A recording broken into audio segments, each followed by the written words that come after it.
Dando início aí à parte 3, né, da LINDB, né? Paramos aí na integração normativa. A LINDB é um assunto que cai bastante, então vou pegar 60 exercícios. Achei melhor, em vez de 20 ou 40, pegar 60 porque cai bastante. Integração normativa. Segundo o artigo 4º, quando a lei for omissa, o juiz decidirá o caso de acordo com a analogia, os costumes e os princípios gerais do direito. Questão de prova, gente, esse artigo 4º, bonito. Quando a lei for omissa. Então, só quando a lei for omissa.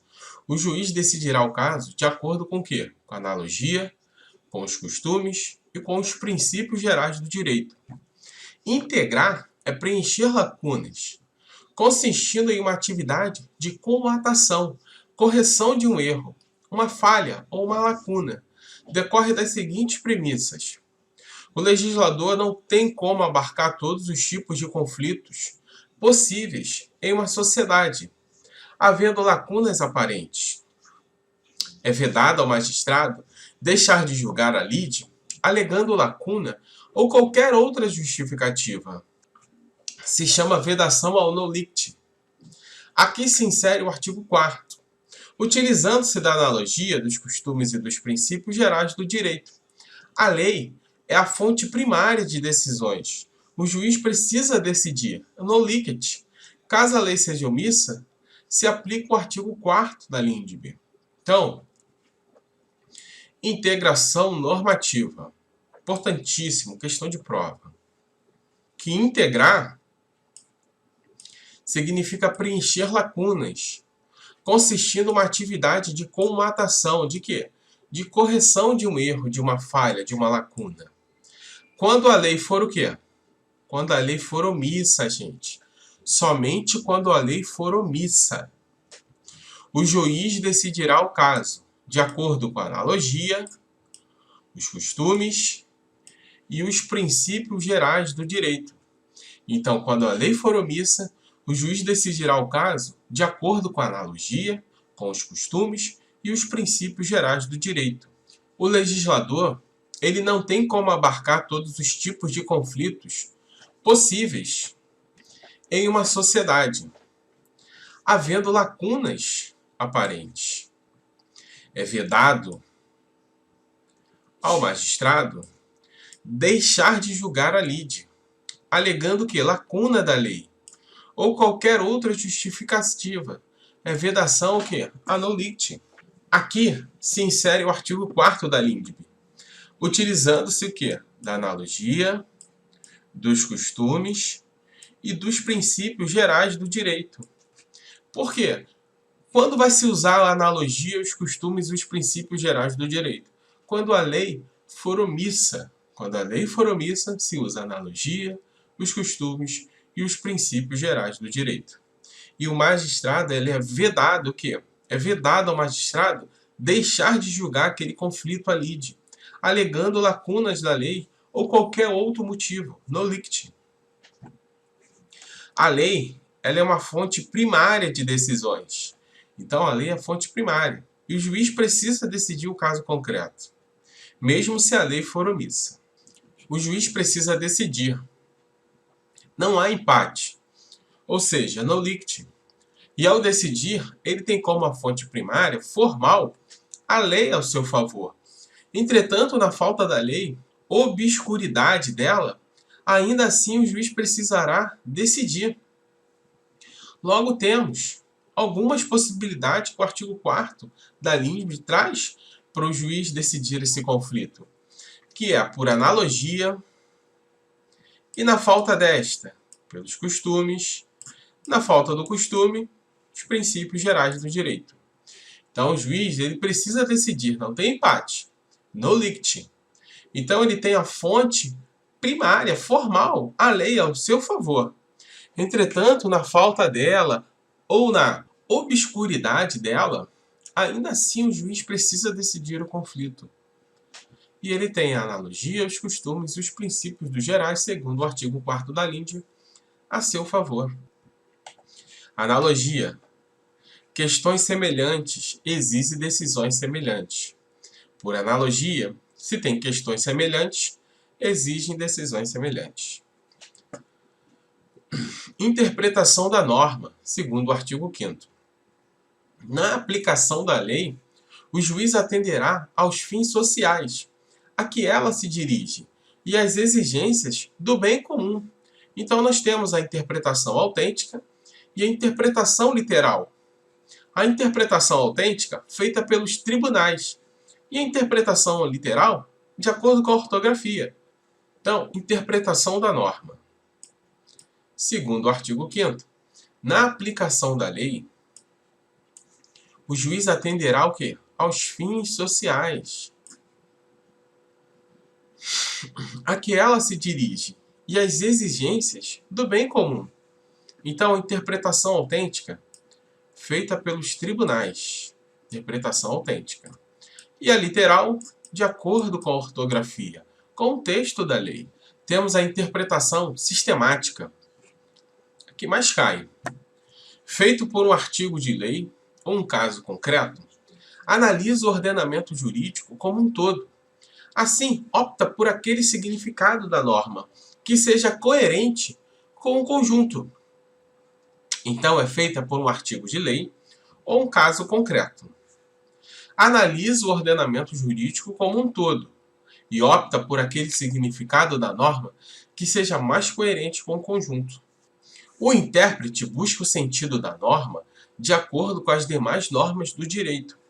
A interpretação sistemática parte do pressuposto de que uma lei não existe isoladamente e deve ser interpretada em conjunto com outras pertencentes à mesma província do direito, levando-se em conta, às vezes, o livro, o título, o capítulo, a seção, o parágrafo. Assim, uma norma tributária deve ser interpretada de acordo com os princípios que regem o sistema tributário. Então, a interpretação sistemática é feita por um artigo de lei ou um caso concreto, que analisa o ordenamento jurídico como um todo. Assim, opta por aquele significado da norma que seja o quê? Mais coerente com o conjunto. O intérprete, ele busca o sentido da norma de acordo com as demais normas do direito. A interpretação sistemática parte do pressuposto de que uma lei não existe isoladamente. A interpretação sistemática parte de um pressuposto que a lei não existe isoladamente e deve ser interpretada em conjunto com outras normas. Interpretação teleológica ou finalista é outra também que cai, às vezes ele tenta trocar o significado das interpretações. E essa também é uma das que mais cai. Interpretação teleológica, também chamada de finalista. Mas a teleológica aqui cai mais. De acordo com os fins objetivados pelo legislador, busca uma adaptação da lei para aplicá-la às exigências atuais e concretas da sociedade. Busca os fins sociais. Então, de acordo com a interpretação teleológica ou finalista, de acordo com os fins objetivados pelo legislador, ela busca uma adaptação da lei para aplicá-la às exigências atuais e concretas da sociedade, buscando os fins sociais. Histórica. Recorrendo aos precedentes normativos e aos trabalhos preparatórios que antecedem a aprovação da lei. Então, nós temos a histórica.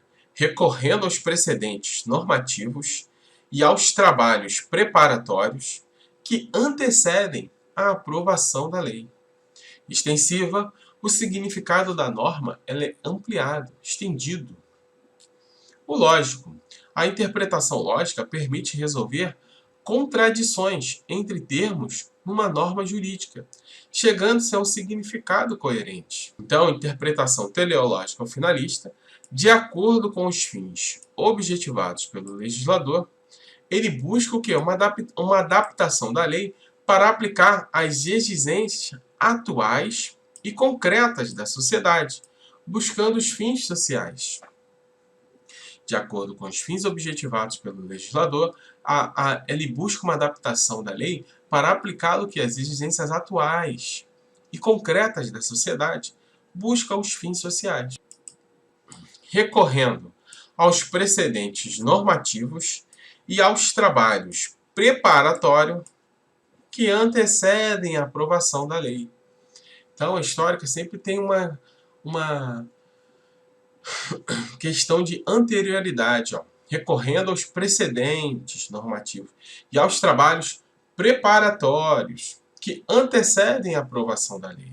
E nós temos a extensiva, né, que é a de estender a norma é ampliada. E o lógico, a interpretação lógica permite resolver contradições entre termos numa norma jurídica, chegando ao seu significado coerente. E nós temos aqui a equidade, né? Muito importante, que cai também em prova. Seria a equidade um método de colmatação de lacunas, de correção de erro, de falhas de lacuna? Não. A equidade, ela não é um método de colmatação. Somente o quê? O artigo 4º. Analogia, os costumes e os princípios gerais do direito. A equidade é o senso de justiça. O valor de justo. Equidade significa justiça. Tal equidade não está expressamente noticiada na LIMPD. Ela não está noticiada na LIMPD como um método de integração normativa, não se enquadrando como um quê? Como um método típico. Entretanto, o artigo 140, parágrafo único do CPC, autoriza o seu uso apenas se houver permissivo legal expresso. Então, a equidade, ela não é o método de colmatação de lacunas, mas o CPC, no artigo 140, no parágrafo único, autoriza o uso da equidade apenas se houver, se um artigo da lei ali der essa permissão para esse uso. Conclui-se, então, que a equidade é um método de integração o quê? Atípico, utilizável sempre que a lei expressamente autorizar. Então, a equidade, ela é o quê? Um método de colmatação de lacunas atípico, sempre que a lei expressamente autorizar esse tipo de quê? De métodos de integração normativa. Temos como exemplo o artigo 413 do Código Civil, o 944, parágrafo único. Vamos a ele. 413. A cláusula penal abusiva deve ser reduzida pelo magistrado equitativamente. Então, olha aqui, de forma expressa. De forma expressa, a própria norma deu essa discricionariedade para o magistrado. 940, parágrafo único do Código Civil. Possibilita ao juiz diminuir o quanto indenizatório decorrente da responsabilidade civil, quando houver um desnivelamento entre o grau de culpa e a extensão do dano. Então, tem um desnível entre o grau da culpa e a extensão do dano. Culpa mínima e dano máximo. Consiste em uma exceção ao princípio da reparação integral. Então, no artigo 944, a indenização mede-se pela extensão do dano. Então, a indenização mede-se pela extensão do dano. Parágrafo único. Se houver excessiva desproporção entre a gravidade da culpa e o dano, poderá o juiz reduzir o quê?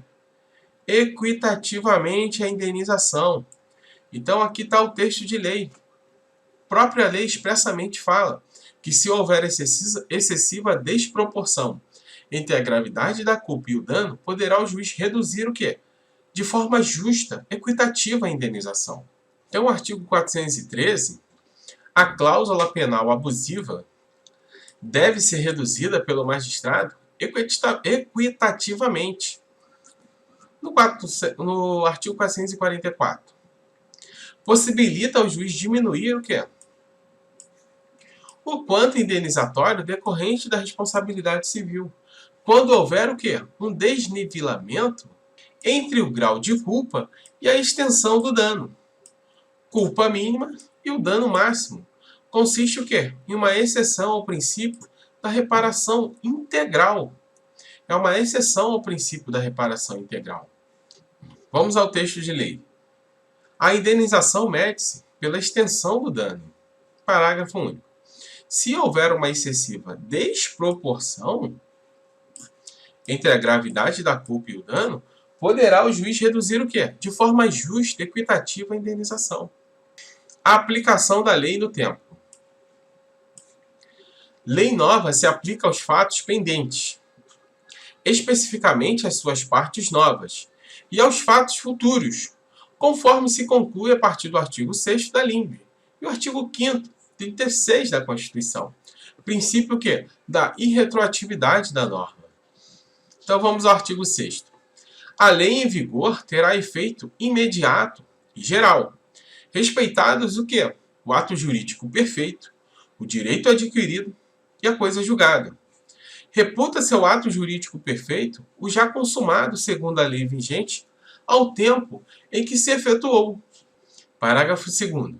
Consideram-se adquiridos assim os direitos que o seu titular ou alguém por ele possa exercer como aqueles cujo começo do exercício tenha termo prefixo ou condições pré-estabelecida inalterável, arbítrio de outrem. Chama-se coisa julgada, o caso julgado, a decisão julgada, de que já não caiba recurso. Então, a aplicação da lei no tempo. Lei nova se aplica aos fatos pendentes.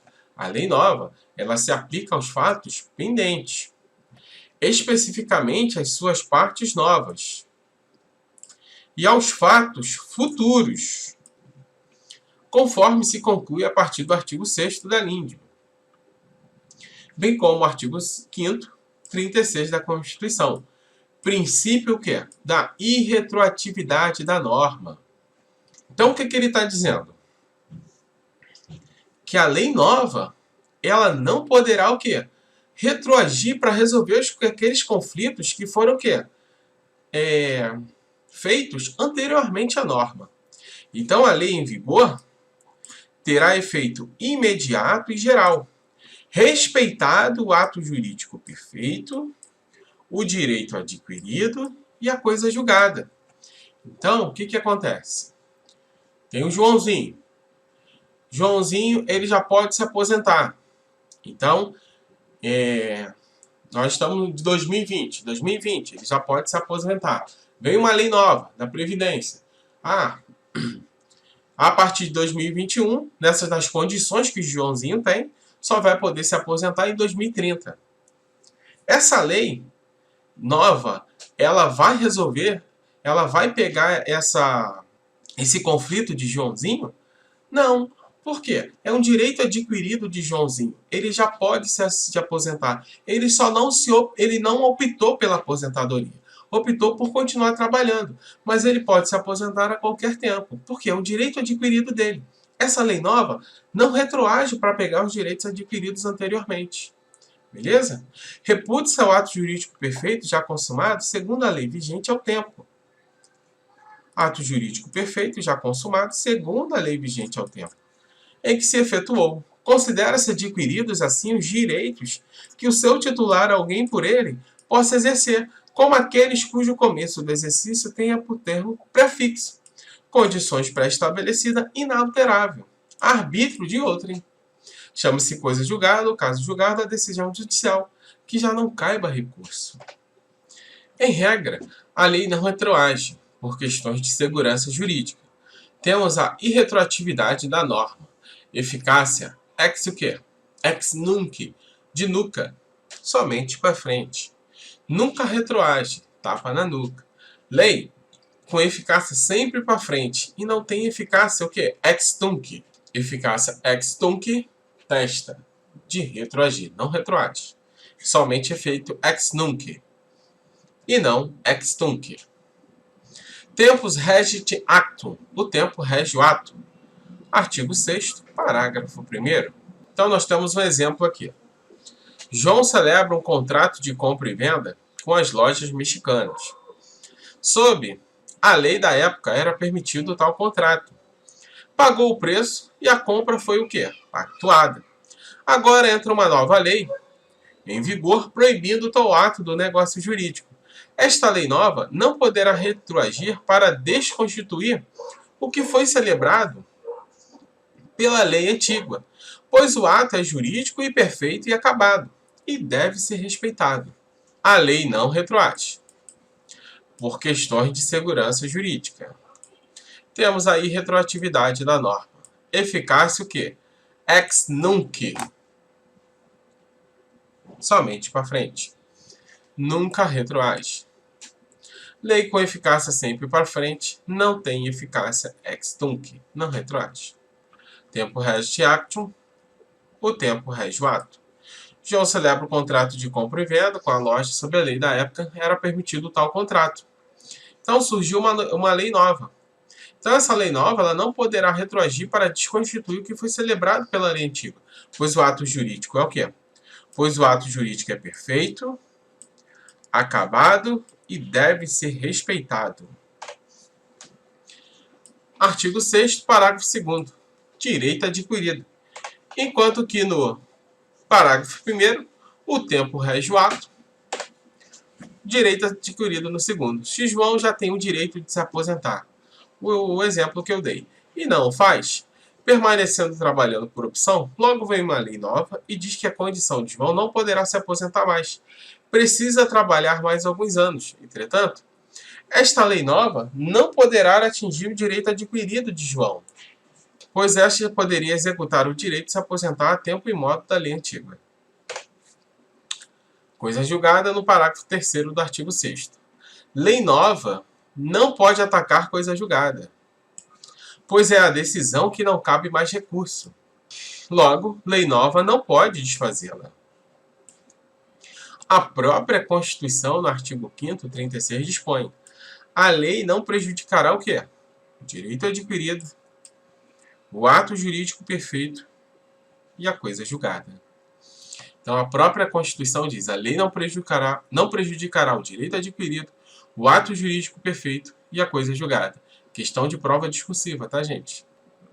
Nada obstante, o mesmo dispositivo legal prevê exceção a esta regra. Leia-se: situação de retroatividade normativa, desde que atendidos os seguintes requisitos. Expressa as disposições nesse sentido, se esta retroatividade não violar o quê? O ato jurídico perfeito, a coisa julgada e o direito adquirido. Então, nada obstante, o mesmo dispositivo legal prevê o que? Exceção. Exceção o que? A retroatividade da norma. Situações de retroatividade normativa. Desde que o que? Atendido os seguintes requisitos. Expressa a disposição nesse sentido, então tem que estar expressa para poder retroagir. E se esta retroatividade ela não violar, importante, o ato jurídico perfeito, a coisa julgada e o direito adquirido. Então, o dispositivo legal prevê essa exceção da retroatividade na norma com alguns requisitos, que ela deve estar expressamente e a retroatividade não violar o ato jurídico perfeito, a coisa julgada e o direito adquirido. Então, nós temos o quê? A eficácia da lei no espaço. O direito internacional privado. Eficácia da lei no espaço, direito internacional privado. Tendo em vista a soberania nacional, o direito brasileiro está submetido ao princípio da territorialidade moderada ou mitigada, que perde força. Assim, no território brasileiro, em regra, se aplica a lei brasileira.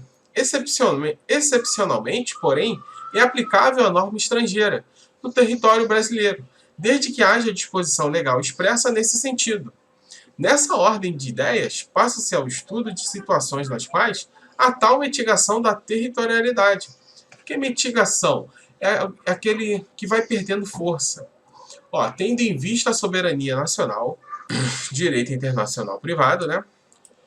Eficácia da lei no espaço. O direito brasileiro ele está submetido ao princípio da territorialidade moderada ou mitigada, que não é absoluta, que ela vai perdendo força, vai dando liberdade para outras serem o quê? Atendidas no Brasil. Assim, no território brasileiro, em regra, se aplica a lei brasileira. Beleza. Mas, excepcionalmente, de forma moderada e mitigada, é aplicável a norma estrangeira no nosso território brasileiro, desde que haja o quê? Disposição legal expressa nesse sentido. Nessa ordem de ideias, passa os estudos de situações na qual o quê? A mitigação da territorialidade. Há uma perda de força do princípio da territorialidade, não é absoluto. Por isso que há uma mitigação, uma moderada. Então, a pessoa que viaja para os Estados Unidos, vai lá jogar no cassino, contrai a dívida e não paga, vem para o Brasil, porque no Brasil o Brasil não adota, né, esse tipo de jogo, ocasionando a dívida lá, o STF já bateu o julgado que se os Estados Unidos cobrar, deverá pagar. Deverá pagar até em juízo aqui no Brasil. Então, ó, o princípio da territorialidade moderada e mitigada. Beleza? O Brasil adota a territorialidade moderada ou mitigada. Regra geral. O Brasil adota a territorialidade, o princípio da territorialidade moderada ou mitigada. Em regra, aplica-se no território brasileiro leis brasileiras. Mas a regra não é absoluta. Ela é o quê? Mitigada, moderada. Existem exceções, hipótese de moderação e mitigação em certos casos, nas quais as leis do domicílio do estrangeiro será aplicada no território brasileiro. Foi o exemplo que eu dei, né? Um brasileiro viaja para os Estados Unidos, contrai uma dívida em jogo de cassino e volta para o Brasil. Aqui pode ser cobrada essa dívida no Brasil. Beleza? Não aplicamos o princípio da territorialidade, somente a lei brasileira. Então, ó, o Brasil, ele não aplica o quê? Somente o princípio da territorialidade. Questão de prova, tá, gente? O Brasil não aplica o princípio da territorialidade e nem o princípio da extraterritorialidade. Princípio da territorialidade, somente a lei brasileira. Princípio da extraterritorialidade, se aplica no Brasil a lei estrangeira. Por isso, nós abraçamos o quê? O princípio da territorialidade moderada ou mitigada. Temas envolvendo direito de família, personalidade, aquisição da personalidade e alguns temas de casamento, obrigações e bens e sucessões. Então, o Brasil adota o princípio da territorialidade moderada ou mitigada. Em regra, aplica-se no território brasileiro leis brasileiras, mas a regra não é absoluta. Existem exceções, moderação e mitigação, em certos casos, nas quais a lei de domicílio do estrangeiro será aplicada no território brasileiro. Por isso não aplicamos o princípio da territorialidade, que é somente a lei brasileira, e nem o princípio da extraterritorialidade. Nós abraçamos o quê? O princípio da territorialidade moderada ou mitigada. Temas envolvendo o quê? Direito de família, personalidade, aquisição da personalidade, alguns temas de casamento, obrigações, bens e sucessões. Artigo 7º. A lei do país em que domiciliada a pessoa determina as regras sobre o começo e o fim da personalidade, o nome, a capacidade e os direitos de família. Então, a lei do país em que a pessoa é domiciliada determina as regras sobre o começo e o fim da personalidade. A lei do país que a pessoa está domiciliada determina as regras do começo e o fim da personalidade, o nome, a capacidade e os direitos de família. Parágrafo 1º. Realizando-se o casamento no Brasil, será aplicada a lei brasileira nesse casamento, quanto aos impedimentos dirimentes e às formalidades da celebração. Parágrafo 2º. O casamento de estrangeiros poderá celebrar-se perante autoridades diplomáticas ou consulares do país de ambos os numbentes. Parágrafo 3º. Tendo os numbentes domicílio diverso, regerá os casos de invalidade do matrimônio a lei do primeiro domicílio conjugal. Então, ó, artigo 7º. A lei do país em que domiciliada a pessoa determina as regras sobre o quê? O começo e o fim da personalidade, o nome, a capacidade e os direitos da família. Realizando-se o quê? O casamento no Brasil, será aplicada a lei brasileira, quanto aos impedimentos dirimente e às formalidades da celebração. O casamento de estrangeiros poderá celebrar-se perante autoridades diplomáticas ou consulares do país de ambos os numbentes. E tendo os nubentes domicílios diversos, regerá os casos de invalidade do matrimônio a lei do primeiro domicílio conjugal. Então, ó, os nubentes de domicílio diversos, regerá os casos de invalidade do matrimônio a lei do primeiro domicílio conjugal. Beleza? Parágrafo 4º. O regime de bens legal ou convencional obedece à lei do país em que tiver os nubentes domicílio, e se este for diverso, a do primeiro domicílio conjugal. Então, o regime de bens legal ou convencional obedece à lei do país em que tiver os nubentes o domicílio. Se os domicílios forem diversos, a do primeiro domicílio conjugal. O estrangeiro casado que se naturalizar brasileiro pode, mediante expressa anuência do seu cônjuge, requerer ao juiz, no ato da entrega do decreto de naturalização, se apostilha ao mesmo a adoção do regime de comunhão parcial de bens, respeitados os direitos de terceiros e dada esta doação ao competente registro. Então, ó, o regime de bens legal ou convencional obedece à lei do país em que tiver os nubentes o quê? O domicílio. Tá percebendo que está tudo ligado ao domicílio?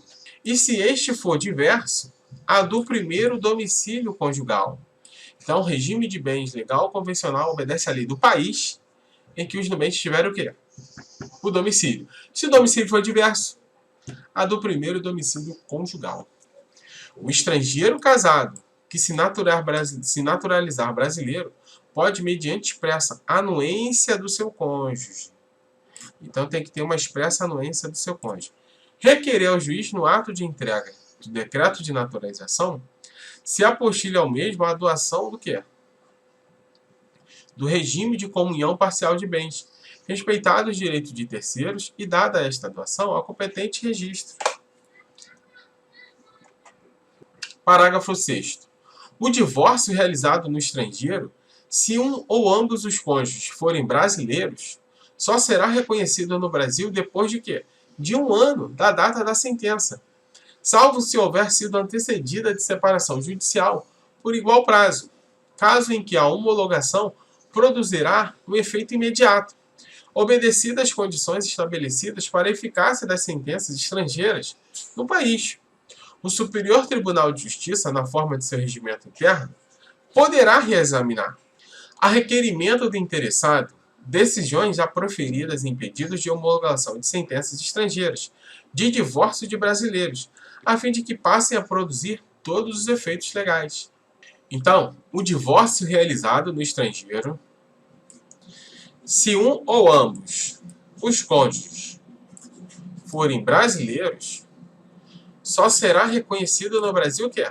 Depois de 1 ano da data da sentença. O divórcio realizado no estrangeiro, sendo um brasileiro ou ambos, só será reconhecido no Brasil depois de 1 ano da data do quê? Da sentença. Salvo, temos uma exceção, se houver sido antecipada de separação judicial por igual prazo, caso em que a homologação produzirá efeito imediato. Se houver sido uma antecipação de separação judicial por igual prazo, a homologação produzirá efeito imediato, obedecidas as condições estabelecidas para a eficácia das sentenças estrangeiras no país. Então, o STJ, na forma de seu regimento interno, poderá reexaminar, a requerimento do interessado, decisões já proferidas em pedidos de homologação de sentenças estrangeiras de divórcios brasileiros, a fim de que passem a produzir todos os efeitos legais. Então, nós temos aqui o artigo 7º, né, que foi o quê? Inconstitucional por conta do princípio da isonomia, né? Salvo o caso de abandono do domicílio do chefe de família, estende-se ao outro cônjuge e aos filhos não emancipados, e o do tutor ou curador aos incapazes de sua guarda. Então, ele foi considerado inconstitucional por conta do princípio da isonomia, né? Caso de abandono, o chefe de família estende-se ao outro cônjuge. Então, todos são iguais perante a lei, né? Princípio da isonomia. Quando a pessoa não tiver domicílio, considerar-se-á domiciliada no lugar de sua residência ou naquele que se encontre. Então, ó, quando a pessoa não tiver domicílio, considerar-se-á domiciliada no lugar da residência ou no lugar que a pessoa se encontra. Domicílio eventual, ocasional ou aparente. Conforme se vê pela leitura do artigo 7º, independente da pessoa ser estrangeira ou não, as regras relacionadas ao assunto especificados, começo e fim da personalidade, nome, capacidade, direito de família, são determinados o quê? Pelo país de domicílio da pessoa. Então você tem que estar ligado que é o país de domicílio da pessoa. Quando a pessoa não tiver domicílio, considerar-se-á domiciliada no lugar de sua residência ou naquele onde ela se encontra. Onde ela estiver, vai ser o domicílio dela, que vai se chamar de domicílio eventual, ocasional ou aparente. A pessoa tem um domicílio, mas ela está lá no Bangu. Onde ela se encontra? Bangu 1 é a casa dela. Conforme se vê pela leitura do artigo 7º, independente de a pessoa ser estrangeira ou não, as regras relacionadas aos assuntos especificados como começo e fim da personalidade, nome, capacidade e direito de família são determinados pelo país de domicílio da pessoa. Direito internacional privado, nós vamos ver em outra parte do resumo. Para você que gostou, deixa o seu like, se inscreva no canal, compartilhe o vídeo, toca no sininho.